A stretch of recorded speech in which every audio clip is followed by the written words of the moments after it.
Good evening, everybody. Now, before we start, I'm going to caveat the whole evening by saying I'm in a hotel, as you can probably see.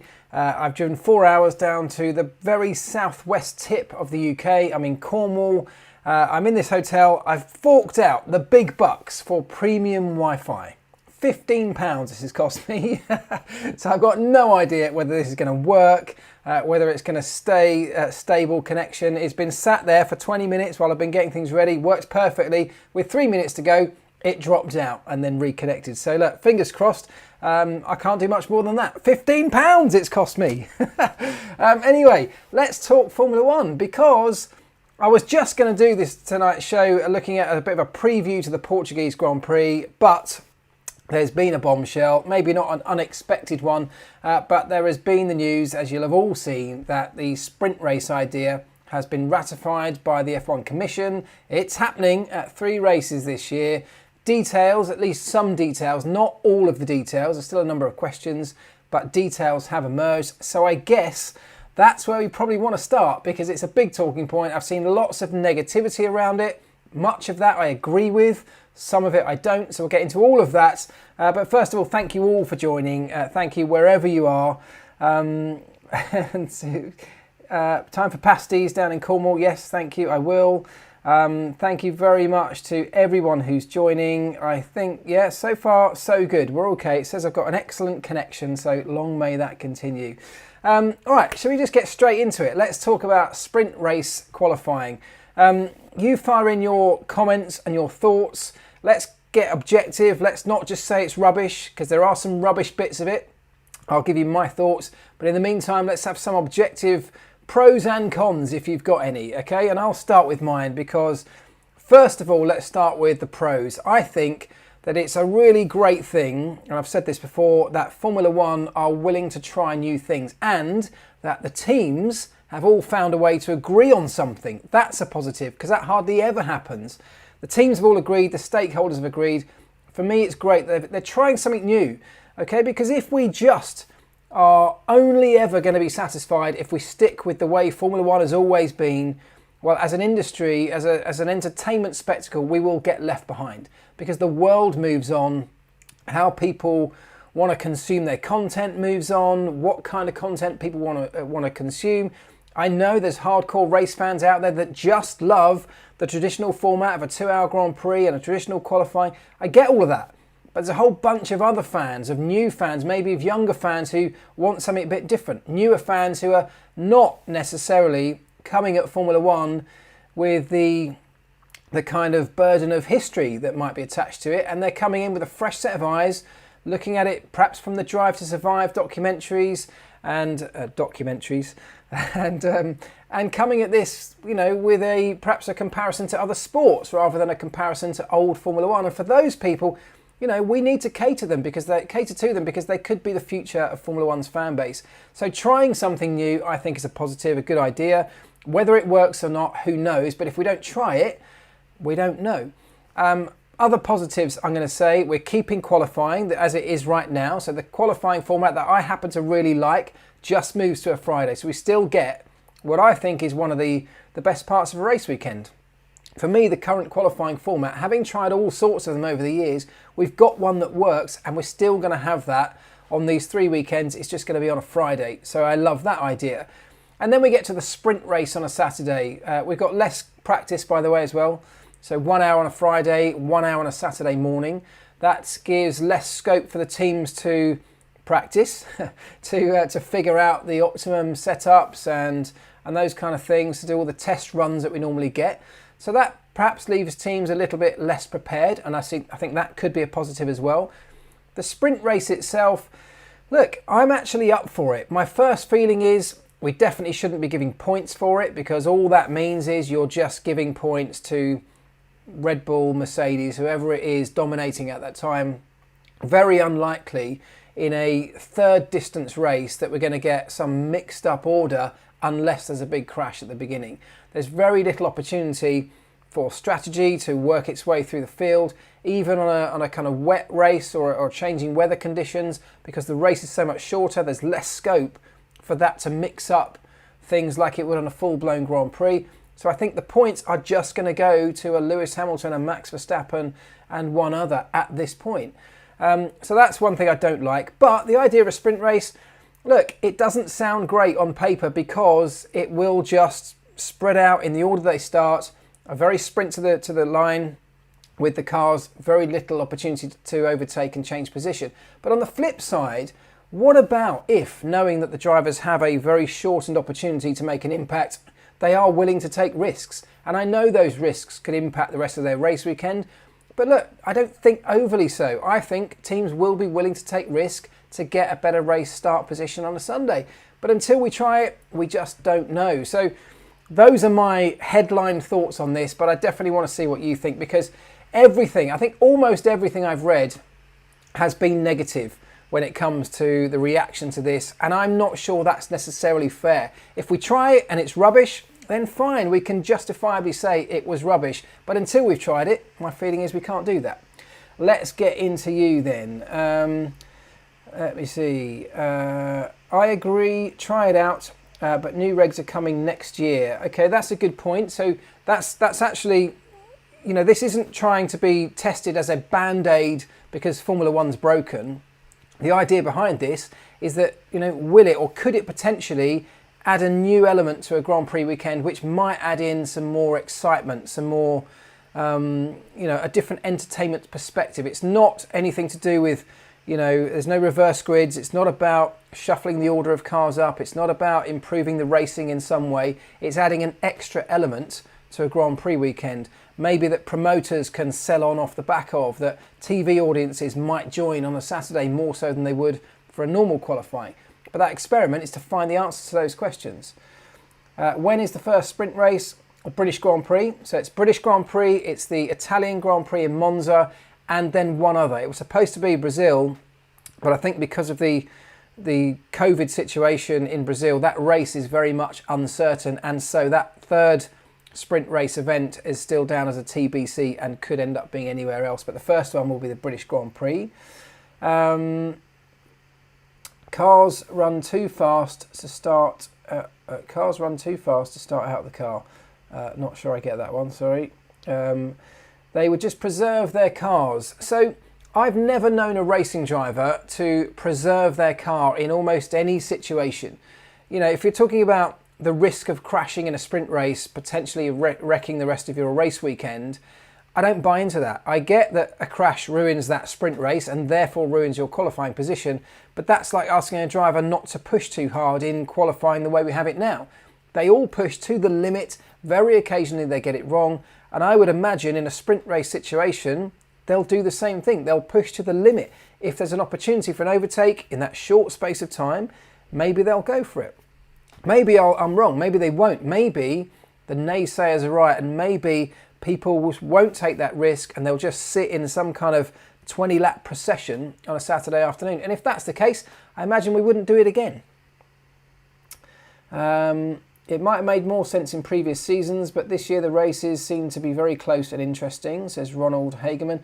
Yeah, but again, it's not really to try and affect, it's not really to change the race on a Sunday.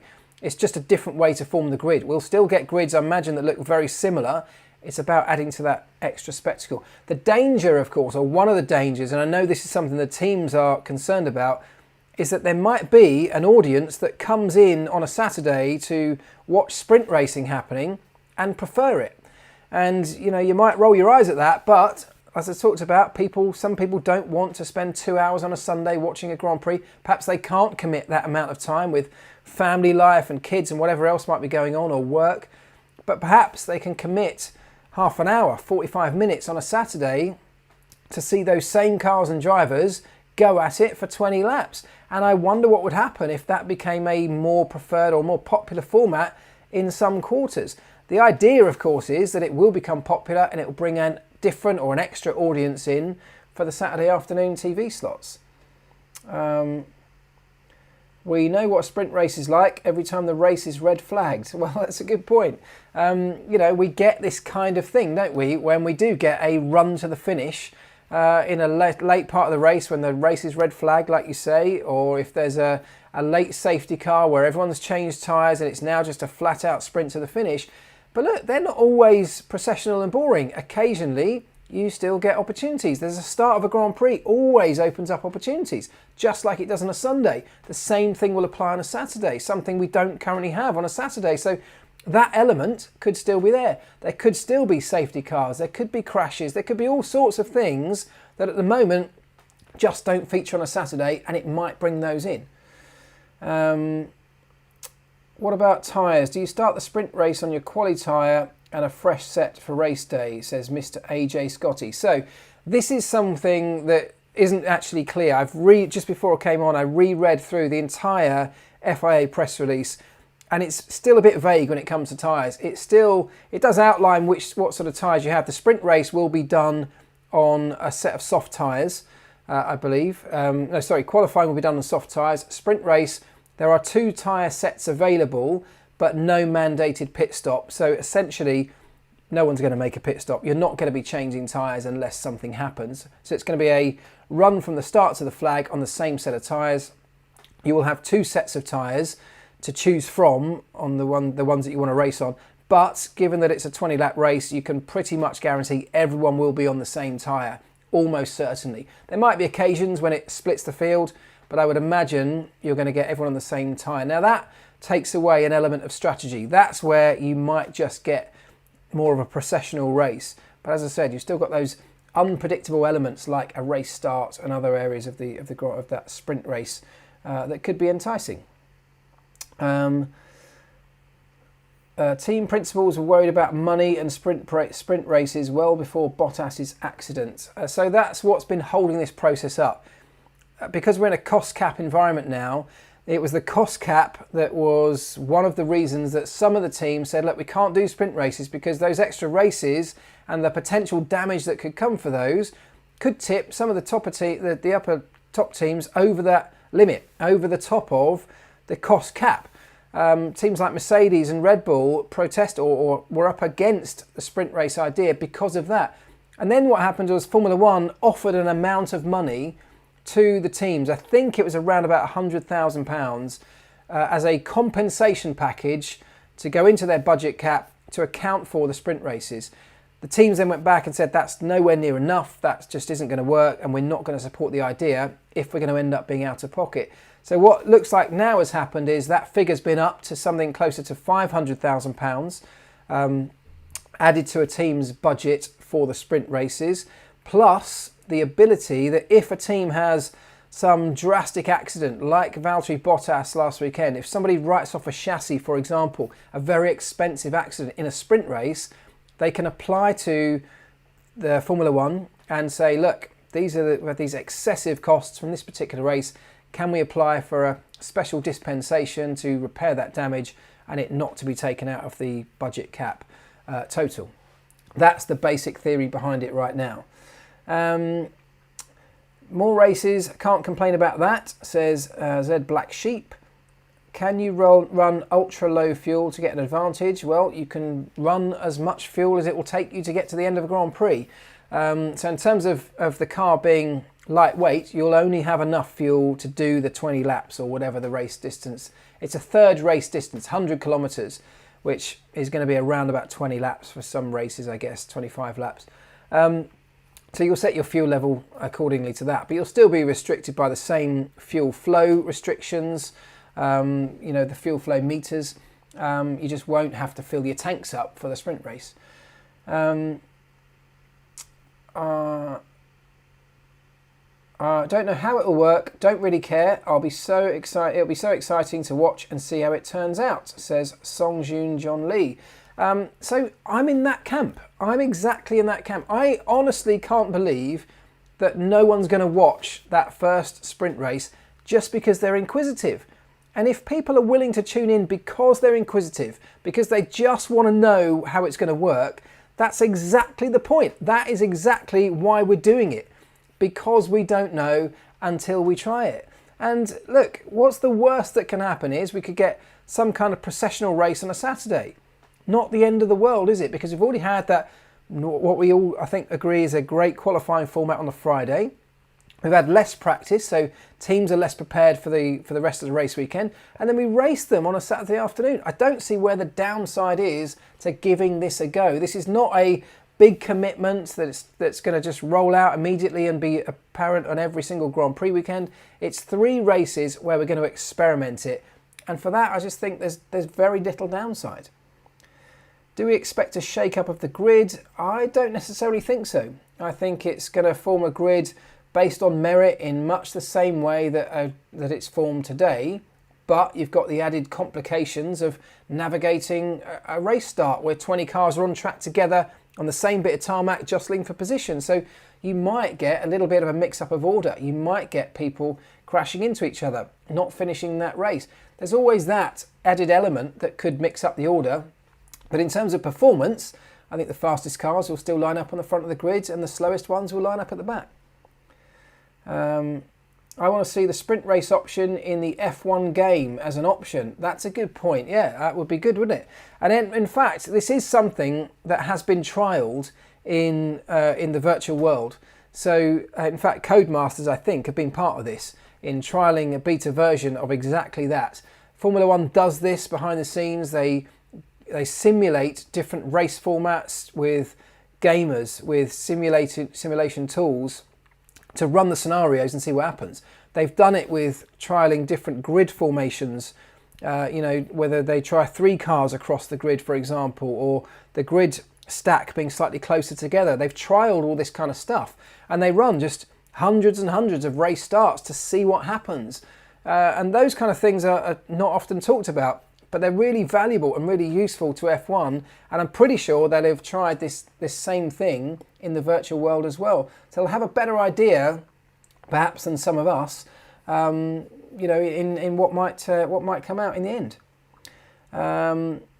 John Webster, Mike Brewer F1 Racing for 2025 thoughts. I'll put it to him because he's in the hotel room just down the corridor. I shall put it to Mike Brewer and see what he thinks. Mike Brewer Racing, I like it. What will count as pole then? The fastest time in quali or a sprint race win? So Eddie Baguli, the idea is you'll do your qualifying on a Friday in exactly the same way we do it now. Pole position that's set in the same way we do it now on that Friday will be how you line up on the grid for the sprint race on Saturday.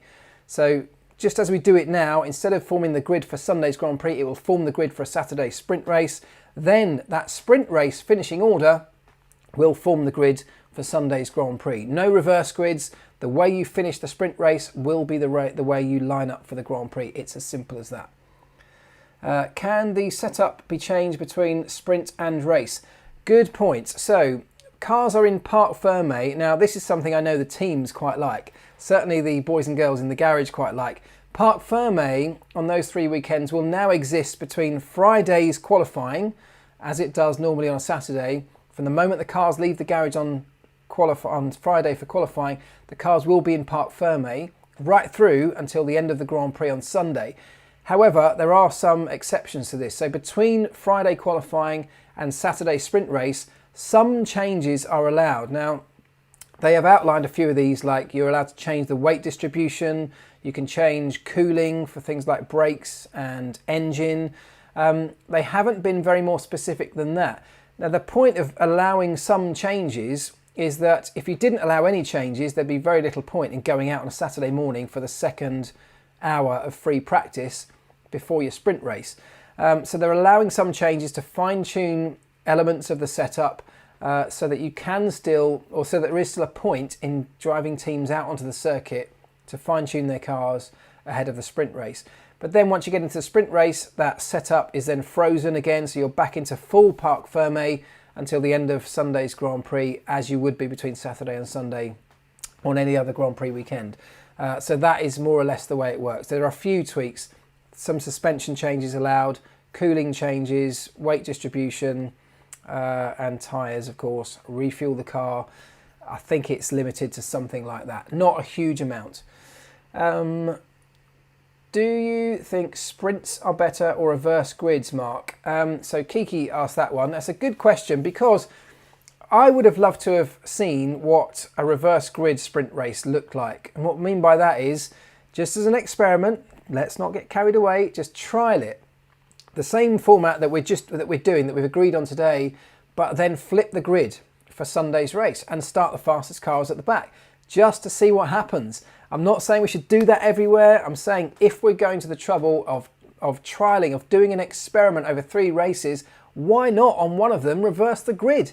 Because we've talked about it for years. There's so much negativity around it from all camps. Just give it a go and then we'll know for sure. So that's my view on any of this stuff. I'm never going to be overly negative unless we've actually tried something. I mean, there are some things that you could say with some confidence just simply wouldn't work. I don't think sprint reverse grids is one of those. I think there are lots of things that are wrong with it. There are lots of things that could be really exciting about it as well. So why not we give it a go? I think with that one, the teams are less inclined to agree because obviously in that situation, you have to give the points for the qualifying or for the sprint race, because otherwise you'll get people, playing the game and obviously going slowly to get a better grid position for Sunday. So there's a slight few tweaks that would be needed for that to iron them out, but it's all doable and I'd love to see it be tried.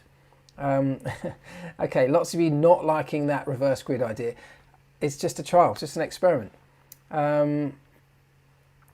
Won't severe crashes on Saturday affect Sunday's performance massively? Well, there's very little on a Formula One car. In fact, I can think of almost nothing that couldn't be fixed between Saturday and Sunday in a Grand Prix garage, in a Formula One garage.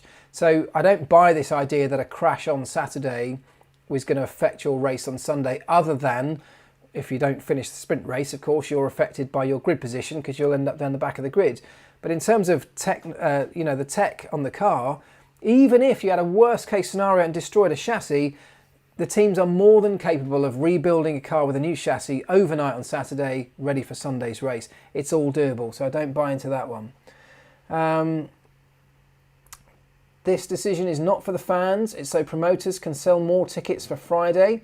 That's definitely part of it. But why wouldn't it be for the fans? Why wouldn't it be better for fans if we get more racing? If the sprint race ended up being a great spectacle, which it could still be, that would still benefit fans. So of course we're trying to benefit promoters and we're trying to benefit fans. We're trying to benefit TV companies. We're trying to get the best out of all of this. And I'm saying it's good that we're willing to experiment with these things. If we don't do that, we stand still and we stay where we are. And what happens is we trial, we'll get to a point where we say, right, we want to try a new qualifying format, and we go all in like we've done before, and it might be a complete disaster. And at that point, we have to do this great big reversing act and get the teams to agree to change the regulations and back out of a scenario that we thought might work but didn't. Doing it this way gives us the opportunity to try it and see. Let me see. More track time is a good thing. I'm not sure it's going to give us more track time, is it? It might give us more track time, but I'm not convinced on that. I think it's going to get us different track time. And it's going to be competitive track time, which I think is going to be a good thing, as opposed to watching cars pound round and round doing their own thing that we don't know about, testing aero setups or suspension setups, doing long fuel runs, low fuel runs, where we'd have no idea what's on those cars, what they're working on. In a competitive environment, we know exactly what everyone's trying to do. It's get to the checkered flag first. I think that could be exciting.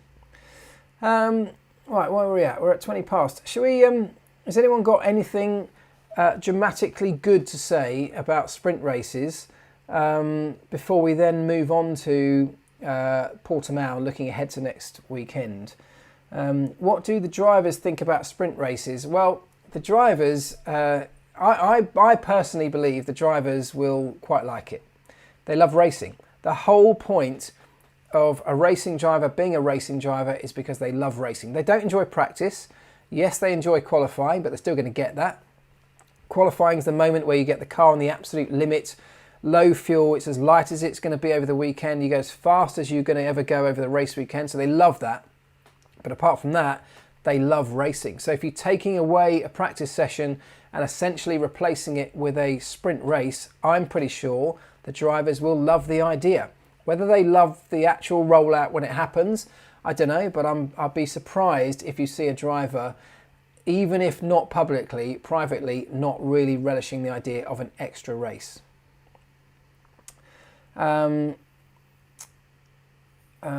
What will go down in the record books in terms of poles, sprint poles, or pole poles? That's a good point. Don't know. I suspect. I don't know. I don't know. That's a good point. We'll find out. We'll try and find the answer to that. I don't know how this will be recorded. Will a pole position for Sunday's Grand Prix that was earned in the sprint race count as a pole position? I suspect it probably does. I suspect that is what it will come from. And the pole position for the sprint race maybe doesn't count. I don't know. They should do this in the races in America, so we in Europe can watch the Friday qualifying during Friday evening. Okay, I mean, maybe. How's the tyre rule for sprint qualies? Will they use the tyre they finish with the sprint race? No, so I was saying that earlier on, so still a little bit unclear about tyre rules. We know how many tyres they're going to get, but the way that the wording was written in the press release, it suggests that there are two of all the tyre allocation for the race weekend. You get certain ones allocated for practice, then the qualifying on Friday.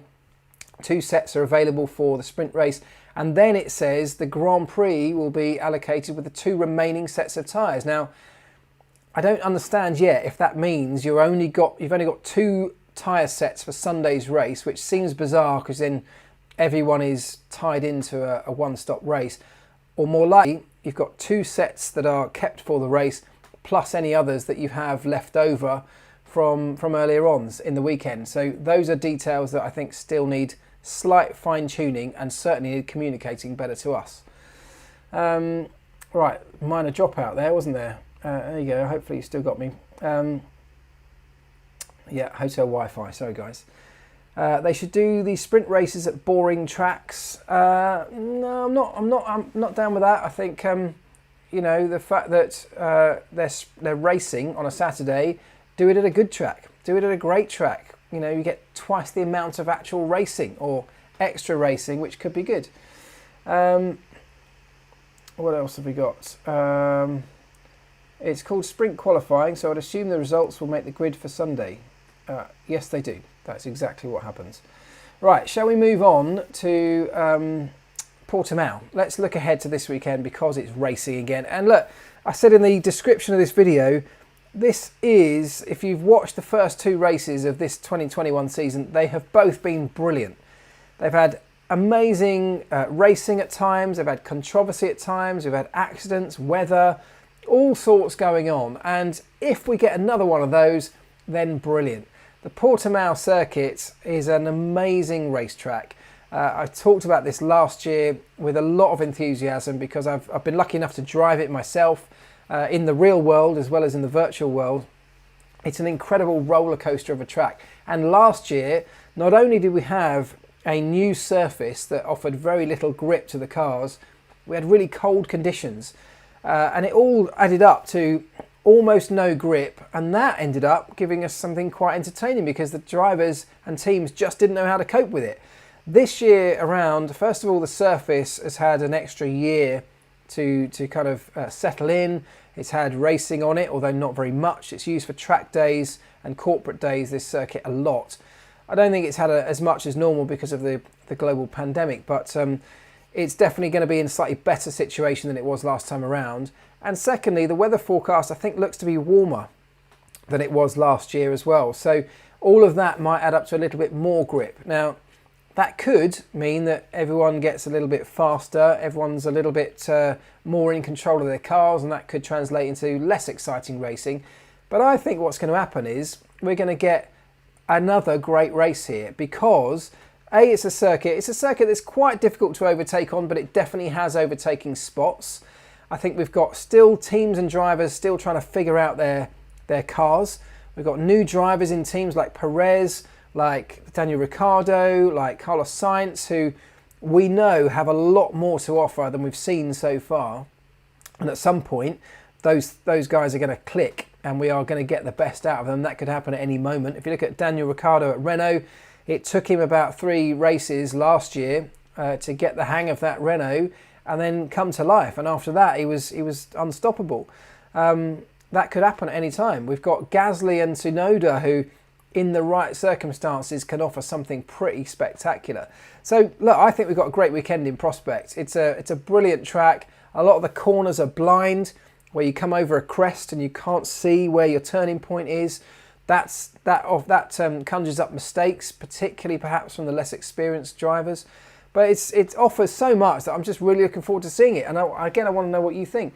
And 2 DRS zones instead of 1, says Felipe Barreto. Absolutely. So that's something that off the back of last year, they decided perhaps adding an extra DRS zone could offer more opportunities.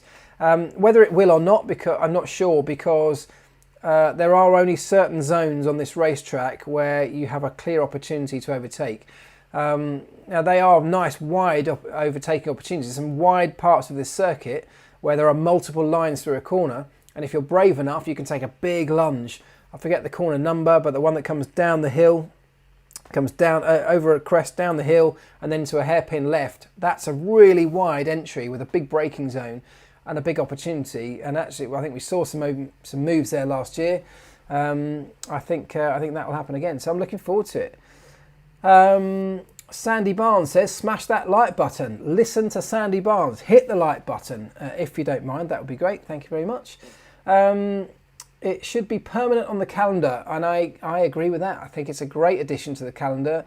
And I think particularly when we if the next year's cars, if the 2022 cars deliver anything like what we hope they will, with closer racing, less of this aero problem which hinders cars in following, this could be a real great circuit that could properly come alive if that actually works the way we hope it does.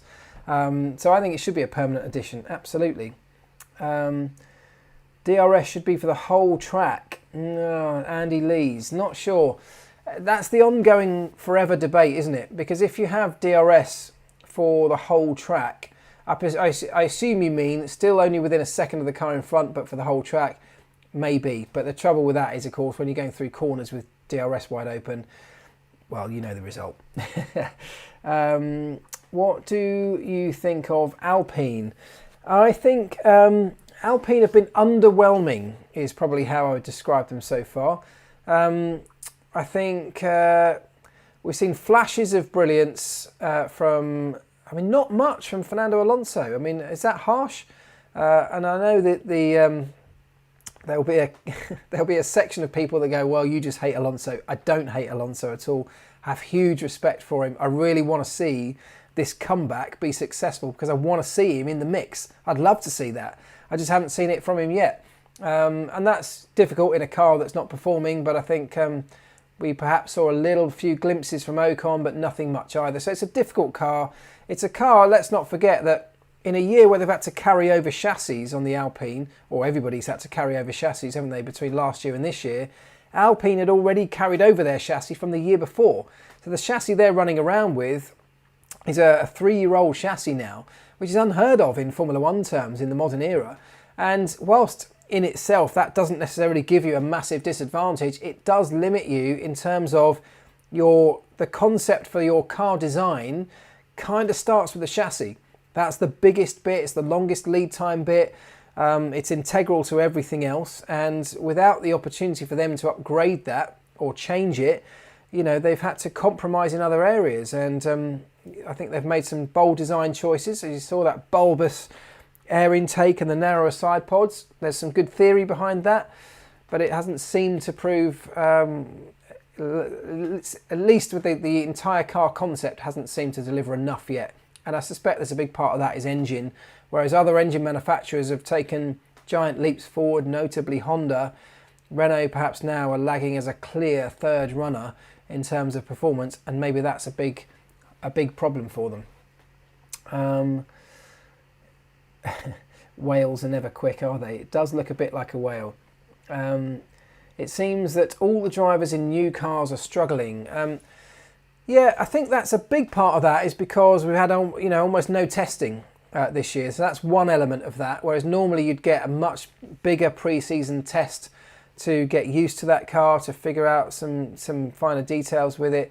We haven't had that, of course. And equally, some drivers have struggled to be able to use simulators in the same way they normally would because of quarantine rules of travelling.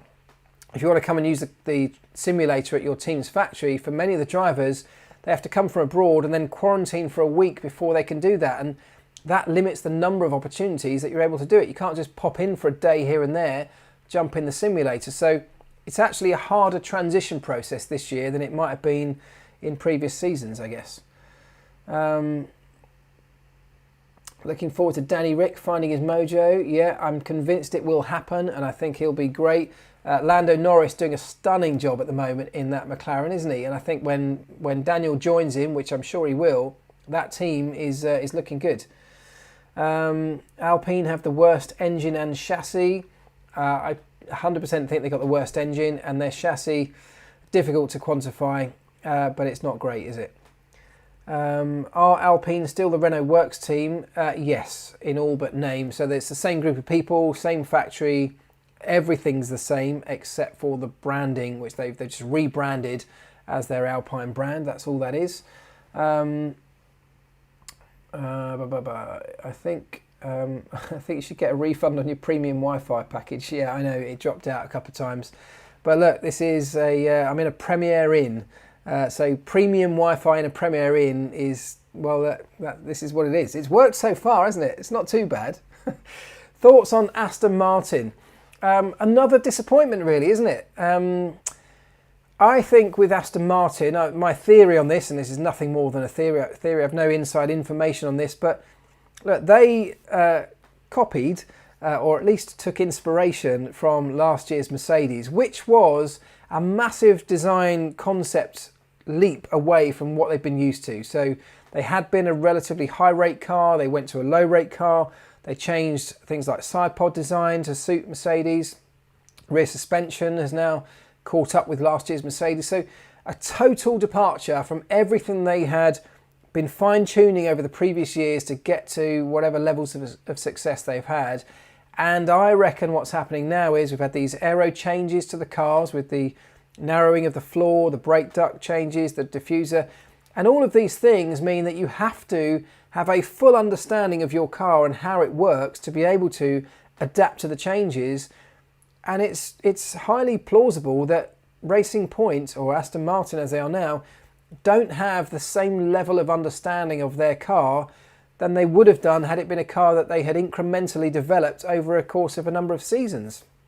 That's my theory on one of the elements that they might be struggling with in just keeping up with development, adapting the car's development to suit new regulations and getting the best out of it. And on top of that, Sebastian Vettel clearly hasn't yet found his mojo.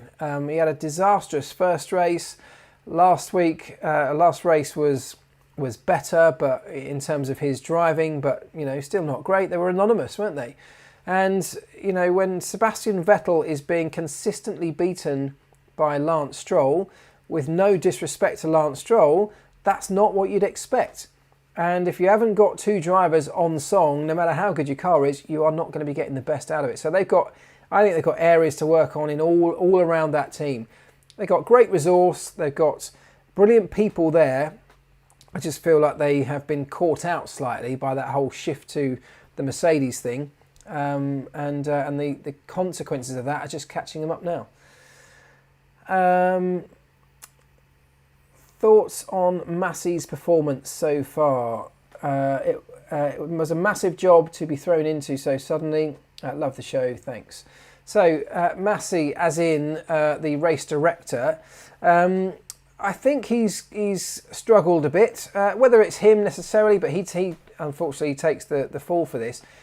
And I'm not saying, I don't jump on the bandwagon to blame him for all the things that might have gone wrong. Some of these calls are incredibly difficult. They can be on a knife edge as to which way you decide to go, and sometimes you get that right, sometimes not. I think where they have fallen down over and above everything else is the consistency or lack of, and then the communication about some of the decisions that have been made. I'd love to see them get better at that. Particularly around things like track limits and penalties. It's an ever ongoing argument, isn't it? But inconsistency is the one thing I think all of us fans hate more than anything else. We can disagree with a decision, but as long as that decision's consistent and it's applied in the same way to one driver as it is to another or to one team, as another, then we can accept it even if we don't agree with it. And I think that's what's upset a number of people in recent times, has seemingly been inconsistencies in those decisions. So perhaps that's something that he's got to still figure out. Did you watch the Monaco historic races at the weekend? I didn't, but I wish I had been able to, because they sounded great. It's always a great event, that one, isn't it? Did anyone else watch it? It looked great. Some big crashes, some expensive. The Wi-Fi has just... Hang on, it's coming back. It's coming back.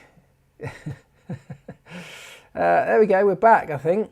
Sorry about that. Hotel Wi-Fi. Yeah, I want a discount on my £15 Wi-Fi. So yeah, AlphaTauri, I think, really have the potential to deliver something special as the season goes on, when they really get the hang of it. Two great drivers, one that's still figuring out his lack of experience and had a few errors last time out, but when they get it right, they have the potential to mix it right at the very front, I think. Will it be Ferrari versus McLaren for the third spot? It could well be, and I think that third spot, I think it could be more than that in the mix as well. It's a long season still to go, and McLaren and Ferrari are the early front runners for that podium position, if you like, in the teams. But there's nothing to say that Aston Martin, AlphaTauri, maybe an Alpine could join that lot, could mix it up in there as well. It could be a tight fight, but I think those two are probably favourites for it, and it could be close, because Ferrari, they've got, in the same way that Daniel Ricciardo hasn't yet found his mojo at McLaren, Carlos Sainz hasn't yet found his mojo at Ferrari, but we know what both of them can do, and both cars have definitely got potential. AlphaTauri for the third battle, yeah, absolutely. Who has the best engine? Well, this is one of those things that we can't answer that question, can we? Because unless you put both engines on a series of dyno runs, and in fact more than that, put them in cars, run them, understand the drivability of them, there's no way of knowing. But look, it seems like Honda have taken a giant leap forward. Mercedes have always been the benchmark, which probably leaves Renault as the sort of trailing power unit manufacturer at that point, doesn't it? Because everything points to them not being good enough. McLaren clearly say they've taken a giant leap forward in terms of performance from the engine, from the power unit. That tells you the Mercedes is better than the Renault. So it looks like it's going to be between Mercedes and Honda, as in who's the best, with Renault sadly third. Ferrari, of course, is the unknown in that. Ferrari have taken a step forward from where they were, but they've missed out essentially on at least 1 year's worth of development, because they went down this path of development which is now illegal, we know, has now been clarified in the rules. They're not allowed to go in that direction. So they've had to sort of do a big U-turn and now start developing in a different direction. They've taken a huge leap forward from where they were. Where they fit in the pecking order, of course, no one knows, but my guess would be somewhere behind Mercedes and Honda. Your Wi-Fi is trash. Well, it's not my Wi-Fi, but thanks for pointing that out. Do you think that Verstappen versus Hamilton is a real thing this year, or just buzz? I genuinely think it is a real thing. I think it's going to be close. And that's what's most exciting of all, perhaps, this year, isn't it? We are going to get those two having a good old ding-dong as the season goes on. I think some circuits are going to suit one team and driver more than others. It's going to be the sort of experience of Lewis Hamilton, potentially against a car that has better peak performance in the Red Bull with Verstappen, and who's going to come out on top? I just don't know yet. That's what's great. We've been longing for that for so long, so I definitely think it's a real thing, absolutely. Will Lando win a race this year, says Simon Cheshire? He could well do. That seems like a crazy thing to say, but I'm not sure he's got enough performance to take on in a straight fight Hamilton and Verstappen. However, there's every possibility that those two could take each other out in a fight. And if Lando's sitting in third, there's no reason he can't win a race. So yeah, not out of the question. Ben Hodgkin's going to Red Bull. Good point. You may have seen this. So he was director of, director of strategy or something at Mercedes on the power unit side he has now moved to head up the Red Bull powertrains operation. So this is the company that Red Bull have set up to run the Honda power unit from next year when Honda pull out of the sport, which, by the way, is looking like an increasingly poor decision, pulling out of the sport just as the engine really comes on song and could even potentially deliver a championship, at least a championship challenge. So it seems like bad timing for Honda, but Red Bull will pick up the engine, they'll take over the hardware with some support, so they'll get some people from Honda. They're taking over Honda's facilities in Milton Keynes, and now they've set up their own company to be able to run this operation, and Ben Hodgkins from Mercedes will head up that operation. So a really smart move, probably the obvious move, but they had to take somebody with knowledge and insight into what has been the class-leading power unit, well, for this entire era of Formula One, and he's the man to do it. So a strong move, I think, from Red Bull's point of view. Are there going to be any cars left after the sprints? Yeah, they'll all be there. Don't you worry about that. They'll all be there. Gene Haas gone in 2022. I might have mentioned this last week. Gene Haas and the Haas team, I think, are our most precarious team on the grid. Maybe that's obvious, but I know for a fact that Gene was strongly considering pulling out, and if it hadn't been for the Mazepin money that has come in, I'm almost certain they wouldn't be here this year.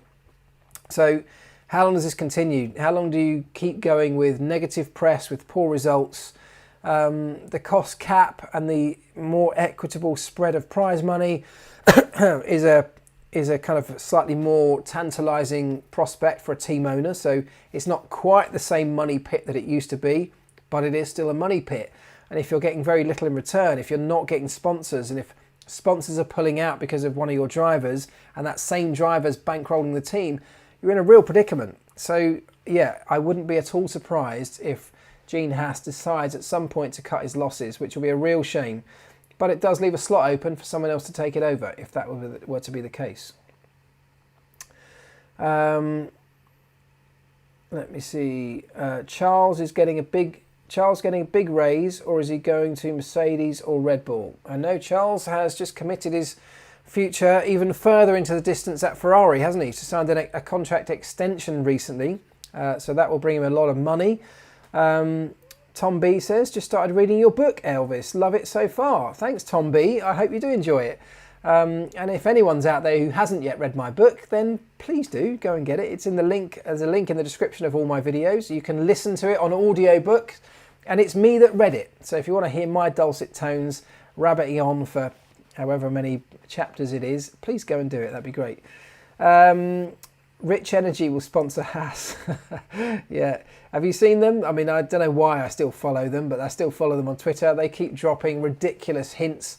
They are such a big joke now that you should read. It's worth following them just to read the comments underneath every one of their posts, being ridiculed for their pretend involvement in Formula One. Should the teams use the reserve drivers in the sprint races instead? So I saw somebody mention, maybe somebody sent me this on Instagram, I think earlier. Should they use reserve drivers? Well, at the moment, not everyone has reserve drivers. They certainly don't have two, but that doesn't mean it should be a barrier, because, you know, potentially that's possible. And if it ever got to a point where this became something that was rolled out on a more frequent basis, maybe that's something that could be looked into. The problem with it is the whole idea of doing sprint races is to draw in a crowd, TV audience, sell tickets at the racetrack. Will people buy into all of that if it's not their star drivers that they're paying to watch? That, I think, would be the biggest hurdle with that. But from a perspective of giving them track time in the biggest platform, then it would be great. It's just selling that idea. Someone has to sort of pay for it or buy into it to be able to make it a sellable proposition. Thoughts on Perez's performance so far? Not good enough, but with huge potential, I would say, if I was a class teacher signing the bottom of his annual report. Still room for improvement, but he has shown signs of brilliance. In that first race, when he was starting right at the back, he showed the typical Sergio Perez aggression to get through the field. It was great.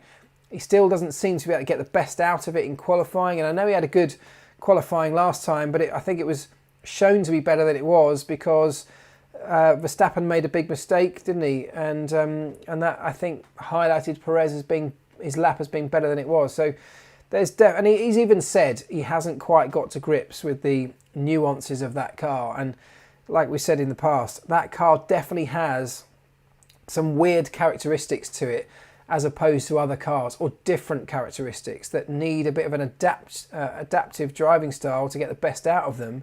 And I think that's something that he's still struggling, or still hasn't quite got the best out of yet. And with limited track time, no testing these days, and as I said before, the idea around the difficulties of simulation, it's harder to get to grips with these things this year. So it's all taking a little bit more time. I'm sure he'll get there. And when he does, I think there'll be a really strong outfit. Marc should be getting their pit stops in order. There have been a couple of pit stop errors, haven't there, recently? I can't quite explain it, really. I don't know why. I think sometimes it just happens. But there just seems to have been a little spate of them in recent times. Renault engine has never beaten anyone. Yeah, it's never been the strongest, has it? Perez has great race pace. I think the sprints will suit him. That's entirely possible. But he's also got really good tyre management. And we'll have to see, really, whether a sprint race, depending on the tyres that you end up racing on, although you might think a sprint race might not include tyre management, it may well do so. Because if the fastest way is deemed to do the sprint race on a soft tyre, but that's the limit of that tyre's lifespan, you might still have to get some tyre management, and Perez is very good at that. So yeah, I think racing is where Perez is stronger than qualifying, so sprint races could well suit him. Perez to light it up this weekend, yeah, I hope so. Bottas to premiere in IT department. What do you think about this race? I've covered that, haven't I? I'm really looking forward to it. Love the circuit. Love the opportunities that it provides, and I'm really excited to see what will happen. Has anyone ever drunk Rich Energy? Well, I did actually drink some at the racetrack when they were handing it out the other year. Just tastes like an energy drink. Never seen it in the shops though.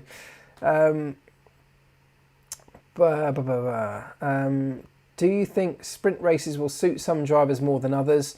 It will, won't it? Of course it will, because it's not that the racing, it's going to suit the best racers typically, isn't it? It's still racing. It might be over a shorter distance, and it may not include as much tyre management or fuel management as on a Grand Prix weekend, but it's still going to include racing, wheel to wheel, hopefully getting a great start, managing things like safety car restarts.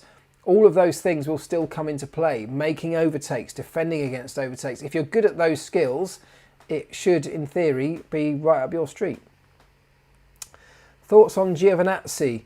Giovinazzi, I think, is one of those, he's a bit inconsistent. I think he shows signs of brilliance. There are many weekends when he outperforms Kimi on in all parts of a race weekend. And then it comes to the race quite often and something happens. He has a moment or a spin or a poor start or something happens and he ends up sort of tumbling down the order. I think he's a good driver. I think he's got massive potential. He's got enough talent to deserve his place. He's just got to put it all together consistently is my assessment, I guess. Bring refueling back, yes or no? No. And the reason I say no is, well, one of the reasons we got rid of it in the first place is it's expensive. It goes against this whole idea of refueling cars when Formula One's trying to be more eco-friendly and more ecological and more efficient. If you're stopping to pump more fuel into the car, it goes against that message. It's expensive to fly that kit around the world because it's heavy, it's bulky. And on top of that, I don't believe it added anything to the racing. When we had refueling, almost all the overtaking was done in the pits. There was no point in overtaking on a racetrack because you knew what everyone else was doing in terms of their strategy and when they were going to pit, whether you had more fuel than they did. So it discouraged on-track racing, in my opinion, and fell more into the line of strategy. Now, I'm all for strategy. I think it can be brilliant. Strategy can play out in the most exciting ways. I just don't think refueling added enough to justify bringing it back. That's my opinion. Let me see. Beer in 5 minutes. Thank you. Yes, and I will be going to get beer out of the... well, has it got? I haven't even got a mini bar. I'm going to have to go and find an actual bar. I haven't got a mini bar in this room. Is the Red Bull second seat cursed? I don't buy into that. I think, as I said before, I think Sergio Perez will overcome it more quickly than other drivers because he's not fighting for his career. He's not feeling the same pressures that young drivers would definitely feel. Bring back the team's spare car so that first lap crash you can get into the spare car. Yeah, I mean, again, too expensive. Not going to happen in a cost-capped world, but I used to like that too. Right, beer time, Mike. Beer time, Elvis, and Mike's buying. Well, is he? Great. Let's hope so. Right, a couple of minutes to go. See if the Wi-Fi can hold out for the last 2 minutes. Is it hard to get a job in F1 as an engineer? Well, there is a big question. People who write to me all the time asking how can I work in Formula One, the first thing I do is I refer them to a video that I made on my YouTube channel. It's called How to Be an F1 Mechanic, but it applies to any job in Formula One. There's lots of great advice in there, so do go and watch that, share it around. If you know anyone who wants to get into Formula One, I think the advice, I made it ages ago, but the advice still stands. And secondly, it is hard to get a job in Formula One in the most part, but that's what makes it so good. Like with anything in life, the best things are the things that are hardest to attain, that you have to work hardest for, that you have to be dedicated to get. And that's my honest belief in this thing. So Formula One is full of the best people in their industry because they were prepared to work incredibly hard to get there and to sacrifice a load of stuff to get there as well. And that's what makes them the best. Quick dropout there. We back? We are back. So yes, it's hard to get into Formula One, but it's worth it. And if you're willing to put in that effort, I highly recommend it as a career path to follow. There are so many different jobs. It's a brilliant industry for anyone in all fields to get into if you're willing to go that extra mile to do so. Right, I think the hotel Wi-Fi is telling me it's definitely time to go. So look, I want to say a big thank you to you all for your patience with the few dropouts that we've had on Wi-Fi. Apologies for that. Thanks for coming back again. We'll be back, of course, next week with the post-race show. And in the meantime, don't forget to put in your predictions on the Seedstream app. I've just done mine and I've popped them onto my Instagram stories. So if you want to go and see who I've predicted for the top 5 positions, whether you agree or not, give me a shout out on Instagram. Go and have a look at those. And if you want to get the app, you can just swipe up on my story, get the Seedstream app. It's all free, and put your predictions in and join the league as it rolls out over the season. I'd love you to do that. Go check out my Pit Lane Life Lessons podcast. And as I said earlier, if you want to read my book, the link's in the description too. That's all the plugs I can possibly do. Now have a great week, everybody, and I will see you very, very soon. Ta-ra for now.